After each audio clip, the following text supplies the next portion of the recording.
আমাদের দেশের কিছু চাটুকার ভয়ঙ্কর ব্যবসায়ী যারা মানুষের হক বুঝে না, সৌদি বলেন, দুবাই বলেন, ওমান বলেন, কাতার বলেন, ওরা রমাদান আসলে চেষ্টা করে যে দ্রব্যমূল্যের দাম কমিয়ে দিতে, যাতে করে মানুষ ভালোভাবে রোজা রাখতে পারে।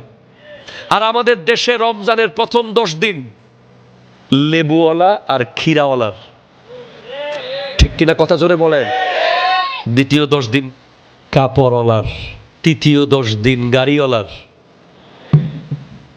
সারা বছর চেয়ে থাকে যে আরো বছর হামাইন না, 1 মাস হামাইন। এই মেন্টালিটি পাল্টাতে হবে, এটাকে চেঞ্জ করতে হবে। তেলওয়ালা তেলের দাম বাড়িয়ে দেবে, চনাওয়ালা চনার দাম বাড়িয়ে দেবে, চিনিওয়ালা চিনির দাম বাড়িয়ে দেবে। তাহলে এখানে ভ্রাতৃত্ব কই, মানবতা কই, ইসলাম কই, মনুষ্যত্ব কই, নবীর আদর্শ কই? ঠিক কিনা কথা বলেন।